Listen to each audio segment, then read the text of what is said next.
লড়াইয়ে শক্তিশালী একাদশ নিয়ে মাঠে নামছে বাংলাদেশ। জিতলে সমতা আর হারলে এই ম্যাচেই সিরিজ শেষ। এদিকে জমজমাট লড়াই দেওয়ার আভাস আগের ম্যাচেই দিয়েছে কিউইরা। আর আগের ম্যাচের কথা ভুলে সেরা একাদশ নিয়ে কাল মাঠে নামবে সিমন্সের শিষ্যরা। সেক্ষেত্রে ম্যাচ ও সম্ভাব্য একাদশ নিয়ে বিস্তারিত থাকছে প্রতিবেদনে। আগামীকাল সিরিজ বাঁচানোর লড়াইয়ে নামছে বাংলাদেশ, আর সেই ম্যাচ ঘিরে একাদশে অন্তত দুটি পরিবর্তনের আভাস পাওয়া যাচ্ছে।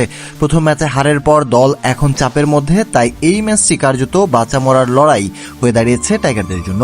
ওপেনিং জুটিতে বড় কোনো পরিবর্তনের সম্ভাবনা না থাকলেও তানজিদ তামিম ও সাইফ হাসানের উপরই আস্থা রাখতে পারে টিম ম্যানেজমেন্ট। যদিও আগের ম্যাচে তামিম ব্যর্থ ছিলেন, তবে সাম্প্রতিক পারফরমেন্স বিবেচনায় তাকে আরেকটি সুযোগ দেওয়া হতে পারে। অন্যদিকে সাইফ হাসান প্রথম ম্যাচে ভালো ইনিংস খেলেছেন, তাই তার জায়গা প্রায় নিশ্চিত। 3 নম্বরে নাজমুল হোসেন শান্তর জায়গা নিয়েও আলোচনা আছে। ধারাবাহিকভাবে ব্যর্থ হলেও তাকে এখনই বাদ দেওয়ার ঝুঁকি নিতে চাইবে না দল। বিশেষ করে বড় টুর্নামেন্টের আগে তাকে আত্মবিশ্বাসে ফেরানোর সুযোগ দিতে চাইবে টিম ম্যানেজমেন্ট। সবচেয়ে বড় পরিবর্তন আসতে পারে মিডল অর্ডারে। 4 নম্বরে একাদশে ফিরতে পারেন সৌম্য সরকার। অভিজ্ঞ এই ব্যাটার দলের কঠিন সময়ে ইনিংস গড়ে তোলার ক্ষমতা রাখেন। তার অন্তর্ভুক্তি ব্যাটিং লাইন আপে ভারসাম্য আনতে পারে। 5 নম্বরে অধিনায়ক লিটন দাস আর 6 তৌহিদ হৃদয় থাকবেন বলে ধারণা করা হচ্ছে।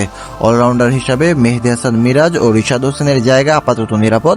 যদিও ব্যাট হাতে তার প্রত্যাশা পূরণ করতে পারেননি, তবুও দলের ভারসাম্যের জন্য তাদের রাখা জরুরি।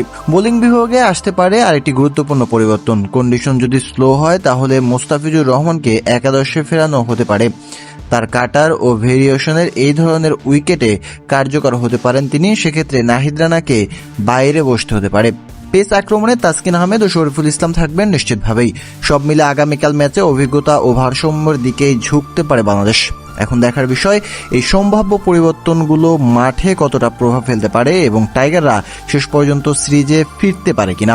ম্যাচটি অনুষ্ঠিত হবে আগামীকাল সকাল 11টায়।